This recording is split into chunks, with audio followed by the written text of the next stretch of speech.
hovering around each of the zones in that pillar.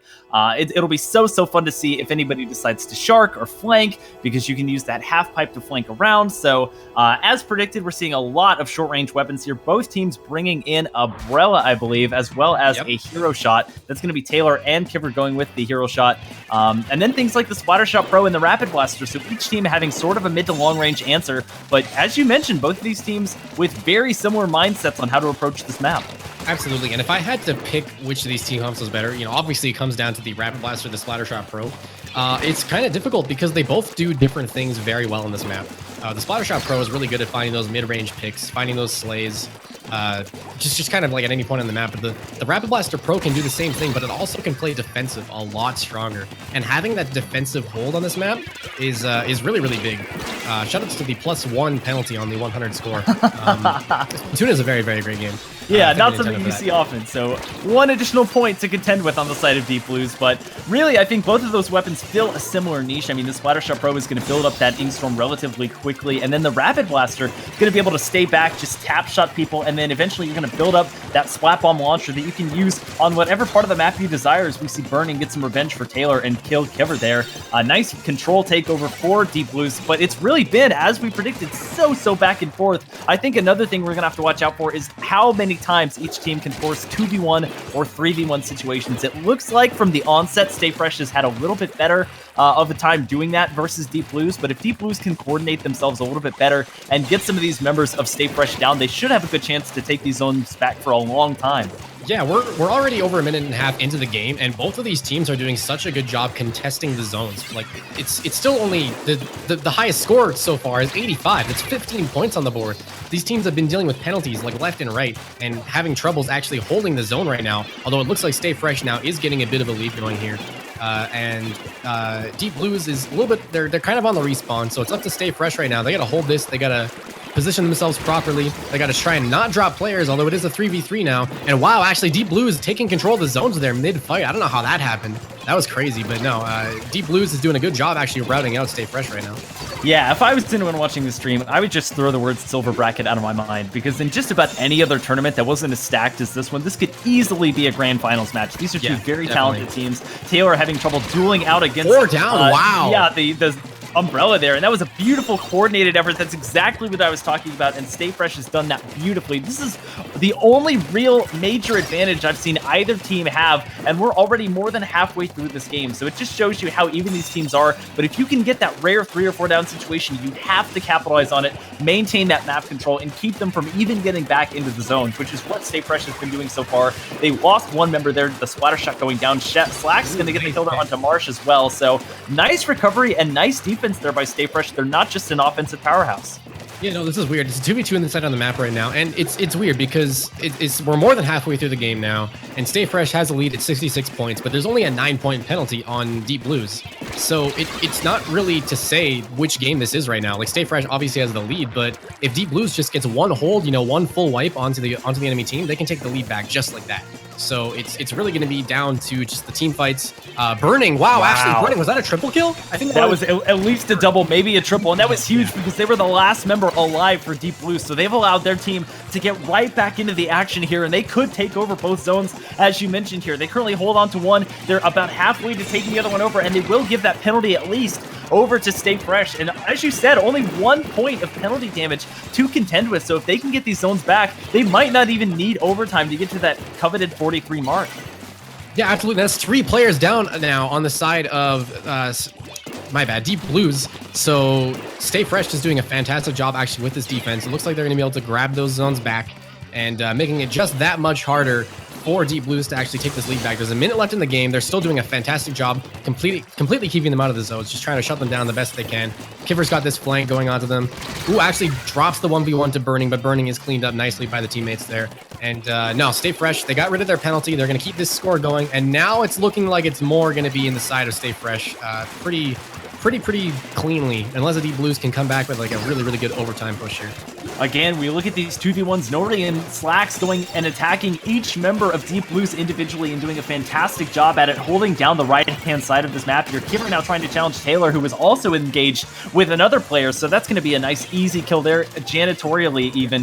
As Kivr tries to get... Yeah, you know, just cleaning it up, you know, taking them off and, you know, getting that extra point or two of damage. So Kivr going to get the kill there onto Burning as well. There's only 8 seconds to go, so I think with them being 2 down, Deep Blues is going to be out of this one unless some miracle can happen. Taylor dueling out Kivr. That was one of the most intense duels I've seen, but Kivr going to come out on top both in that 1v1 and in the match as Stay Fresh takes game 1 on Black Belly.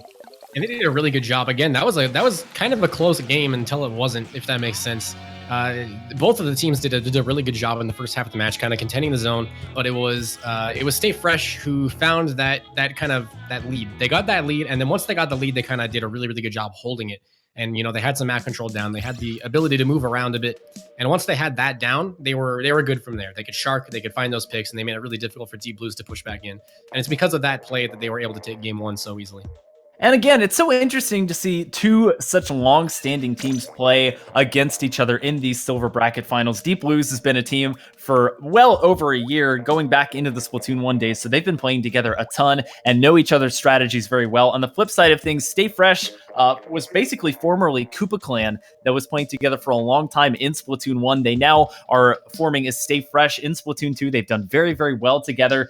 With the addition of Kivr as well, they've been a powerhouse to contend with in this finals match, and that's why they were able to take a couple of major advantages in that game number 1 that I'm sure Deep Blues wasn't expecting. And we move now to tower control on Port Mackerel. Both teams opting for a very low-range composition in the Black Belly match. I'll have to see if that changes here, as Port Mackerel is a much different kettle of fish.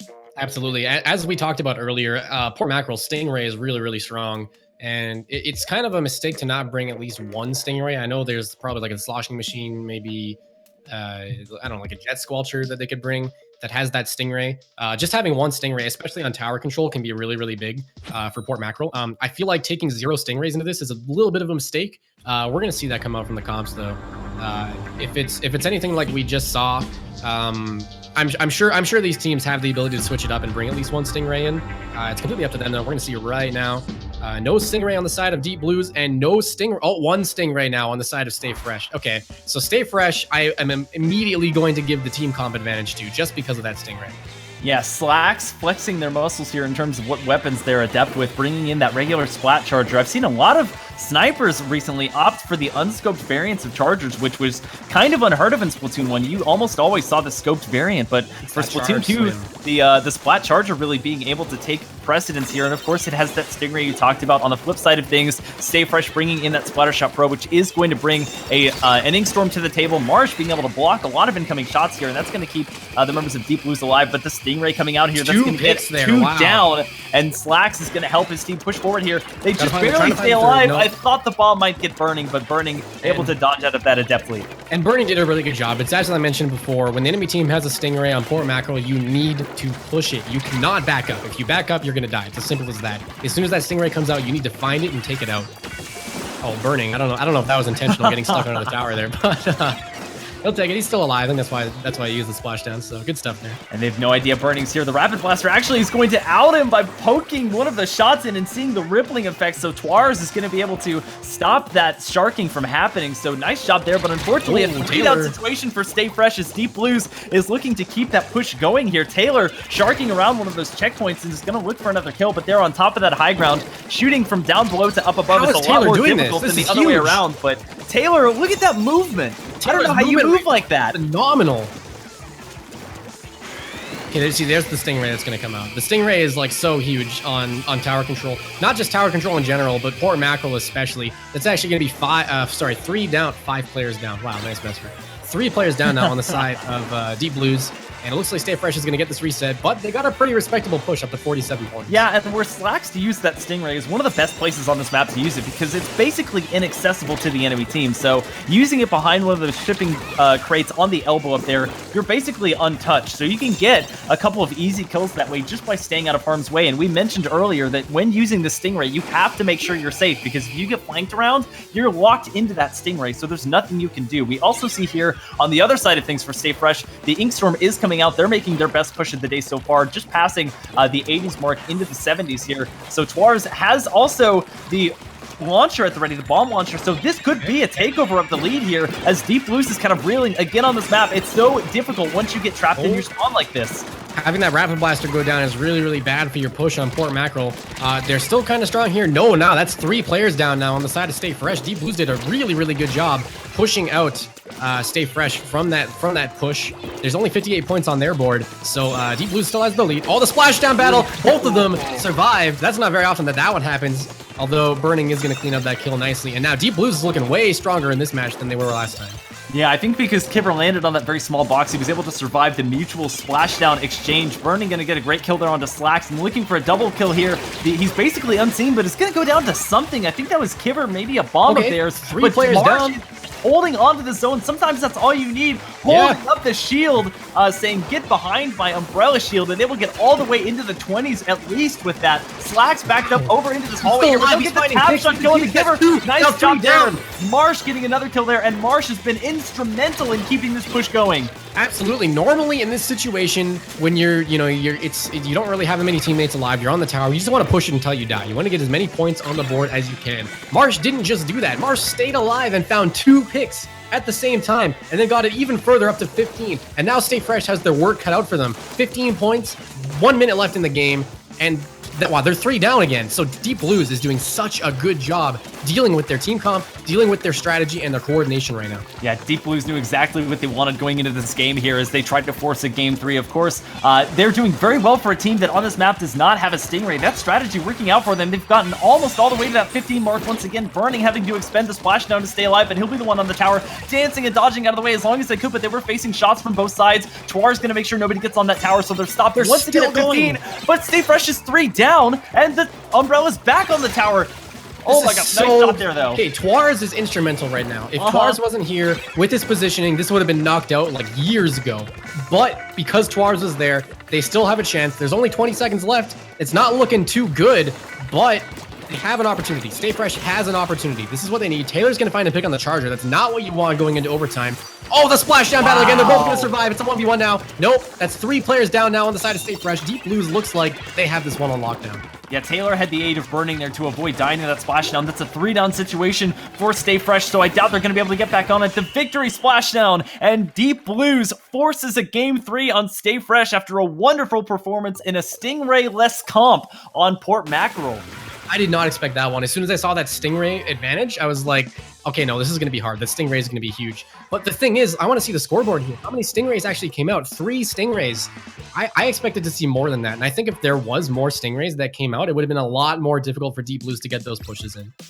3 out of the 4 members of Deep Blues popping their special 5 times. They ran with the double splashdown, double Inkstorm comp, and it paid off in spades for them as they were able to get all the way up into 15. Of course, that lends itself to individual skill and being able to win those 1v1s. We also saw multiple mutual splashdowns being used and not really finding any kills from it. So again, it comes down to your main weapon and how accurate your aim is and how well you can position yourself if it's a 1v1 and how often you can force those 2v1 situations as well. So we now need game number 3, which goes back to a map we've seen time and time again today. It'll this time be Rainmaker on Snapper Canal. Snapper Canal again showing up in this map list. We've seen it countless times so far. We're going to see it again. Rainmaker, Snapper Canal. We're going to be moving on to this one. And again, this is, I got to reiterate this. This is going to be so good because of both of these teams' play styles. They like to play aggressive. They like to use those short to mid-range weapons. They like to get into the face of the opponent. And because of that, it's going to be a very, very fast-paced game. Yeah, I could definitely see the Splat Brella stay here just because for any mode on this map, it's such a nice pick to have.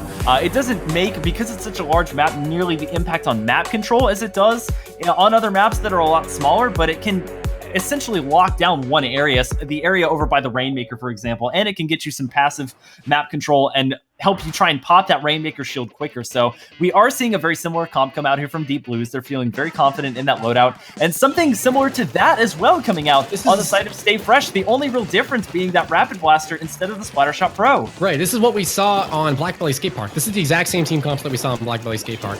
And Stay Fresh was able to come out on top of that one, so that Splattershot Pro might be, or wait, actually, is this opposite? Oh, that would have been such a cheeky little push there from Deep Blues, but Slacks able to maintain control and shut that Rainmaker down at 93 here, and they're going to be the designated Rainmaker carrier as Deep Blues has gone 2 down. They're looking to carve out a niche. Twarz is behind them to help try and blaze a path. The Inkstorm coming out for Deep Blues. This really could be another back and forth game. Marsh is going in a little bit overextended. They're going to get taken out by Kiver from behind. And, you know, Stay Fresh has control of this Rainmaker. They find that pick on Burning, who's coming in from behind. No, Slacks is going to run it. He's going to get as many points on the board as possible. That's big. Okay.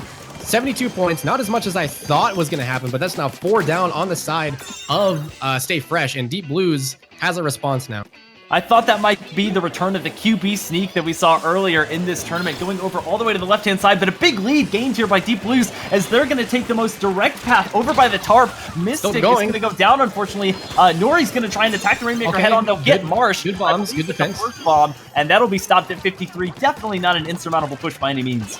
Yeah, 53 points isn't really the biggest. Again, we're not even close to halfway through the match right now. 53 points is respectable, but it's very, very doable. All it takes is one good team fight. You just got to push the Rainmaker and get that lead, even if it dies right after. Getting that lead is going to be pretty huge going into the rest of this match as we reach the halfway point.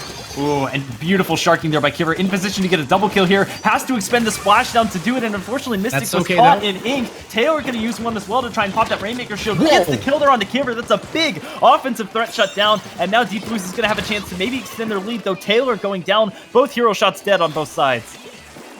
And that was huge. That exchange from Taylor onto Kiver there was not something that I expected to happen. It looked like Kiver was in position to win that fight, but no, Taylor with that really fantastic snap aiming just got right onto Kiver there. And it's really interesting now because Stay Fresh it seems like they're winning a lot of team fights. They're just not winning team fights in ways that lets them get that Rainmaker push. Except for now. Now they're in a good spot to push it. There's 4 members up on Deep Blues, but they have the Rainmaker. They have map control. Oh no, but Taylor going to be pushing it on the Rainmaker. Kiver needs to clean it up really quickly so they don't lose the Rainmaker. Wow! I don't know what just happened there, but Slacks stayed out. They stayed alive. And now 2 players down on the side of Deep Blues. They're going to be pushing in. They need to get this lead right now. There's not a lot of points for them to go to as long as the Rainmaker gets behind that wall there. And Kiver actually coming in clutch right now. They're going to find the lead. Slacks is going to die, but that's okay. 40 points is pretty strong. Kiver doing a wonderful job of babysitting the Rainmaker carrier here, and they were able to get multiple incredibly important kills there. They're going to die as soon as they pick up the Rainmaker, but that's going to keep Deep Blues distracted. They now have just over 2 minutes to try and get this Rainmaker into the 30s, but it's going to be so tough. I know these teams are both from different regions, but they're very similar in that when they make a push, they go all in. It's not uncommon to see them go 3 or 4 down, and that's why we've seen both of these teams make very important pushes. Just Deep Blues is falling behind right now. They have a good amount of opportunity here. They have the map control. They're starting to finally get it back, so we could see a similar push even on the same side all the way over to the left. Right, so Deep Blues has got their work cut out for them. There's a minute and a half left. It's not the biggest push that they need, only to 39 points. It's not like huge, but with the way that this map is, getting to 39 points, you basically got to counter. You got to cover like one of the big terrain deals. You got to take it up the ledge. You got to make it past the tarp. You got to hit up the side, like the right side flank, and it's going to be difficult. That's now 3 players down. Yeah, that was they just had to charge the Rainmaker forward as they were going to run out of time before the Rainmaker would explode. That's going to give the Rainmaker back over to Stay Fresh, unfortunately. They will go down almost immediately, though, so just under a minute left for Deep Blues. They do have the man advantage right now. A splashdown at the ready here on their hero shot. Nori just barely going to stay alive, but they'll die to Burning as Burning tries to push forward and get another kill there. They find it on the Kiver, and that's going to be 2 kills total. That's 3 down, huge. though. There's only 1 left. No, this could be it. No, they're still going. That might be it. That's going to be the lead. Marsh is going in. Oh, Nori's the last line of defense here. They might be able to get even more points. They get all the way to the pedestal, but they're stopped at 8. And now Stay Fresh with just 30 seconds to try and regain the lead again. That was huge. They got 3 down. They had the Rainmaker in their hands. There was only 2 of them left. They said, oh, wow, there's only 1 person left. So they found the 1 person. It was the Rapid Blaster. They took him out, and then they just beelined it for the pedestal, and they got it all the way up to 8. That was huge. I did not expect that. And now Stay Fresh is going to have some trouble. There's just about 10 seconds left. The Rainmaker's out of their hands. Deep Blues is in a good spot to defend this. The Storm's coming in. All I got to do is grab it and stay alive. There's 3 players down on the side of Stay Fresh. I don't think it's going to happen. I think Deep Blues, and yes, Deep Blues is going to be your silver bracket victor. Deep Blues with an incredible performance there, winning the last 2 games of this set here to be crowned your silver bracket champions. And what a back and forth game that was. Both teams with very good pushes, with a lot of map control on both sides of the equation here. Kiver with a fantastic 14 KA performance, but Taylor coming in with 12 of their own in a winning effort. And it just took a little bit of grit and a little bit of trying to force that Rainmaker through, getting the full wipe in on Stay Fresh. And even on a big map like this one, those 3 down and full wipe situations are so crucial in getting that push. They were able to get it all the way into single digits, and because of it, Deep Blues is going to be your silver bracket champions. And what a fantastic job. Again, going up against Stay Fresh, like we saw that game 1. We saw how strong Stay Fresh was on Black Belly Skate Park, but no, in game 2 and in game 3, Deep Blues was able to just kind of figure out how they played and able to play around it. They did such a good job on Snapper Canal recognizing the position they were in and able to get that 8-point push. If they didn't just have the coordination to take out 3 people at once and then find the pick on that Rapid Blaster, that would have not happened. As you saw, like past the halfway point in that game, they were down by a while or by a lot. They had a lot of ground to cover with that Rainmaker, but they got that one situation. They had the opportunity. The Rainmaker was already in their hands, and they just went for it, and it ended up working very, very nicely for them. And it was because of that specific push that they are now your silver bracket champions. So fantastic job to them. Really good job to Stay Fresh, making it all the way to the 2nd place of silver bracket. They did very, very good. And wow, no, that was a great set. Yeah, this is one of those situations where I really wish that it had gone to either a best of 5 or a best of 7, because I think no matter what it was, if it was a best of 5 or best of 7, I think it would have gone to that final game. These teams were just so back and forth. They were so even on a bunch of different levels. It really was just 1 or 2 team fights that won the match for one team in particular. So if that one had gone to a game 7, I'm sure we would have seen a game 7. Even a best of 9, I would have loved to see that as well. Oh, That's man. just basically the pinnacle of Splatoon play right there. A lot of back and forth. Rewatch that VOD, rewatch the set if you can. Look at the movement that these players are making. Look at their positioning. Look at their special usage. And you could definitely learn a lot from watching these 2 teams. So again, congratulations to them. An update on the 3rd place matches just for the Halibut defeating Oathkeeper in the bronze bracket to take 3rd place over there. Again, Envision being your champion and Red Ink being in 2nd from the bronze bracket. And then of course we know Deep Blues coming away as the champion in the silver bracket. The 3rd place matchup in there, as my bracket continues to load here, is going to be a victory for Spicy Kraken Rolls as they defeat Overdrive 2-0. So congratulations to SKR taking out Overdrive and claiming 3rd place in the silver bracket. Yeah, no, very, very good stuff today. We saw a lot of good matches. Again, you guys do not want to write off these silver or bronze brackets. There's so many good Splatoon teams that, you know, like tournaments only have enough room for so many teams in the top bracket that there's still so many teams just kind of left over that just kind of get spilled into the bronze and silver brackets. They're not bad teams by any means. It's not like low-level Splatoon that you're watching. These are all really, really, really good matches. And we saw that this silver bracket match was one of the closest matches that I've seen in a while. So that was fantastic. Really good stuff. And speaking of the top teams, tomorrow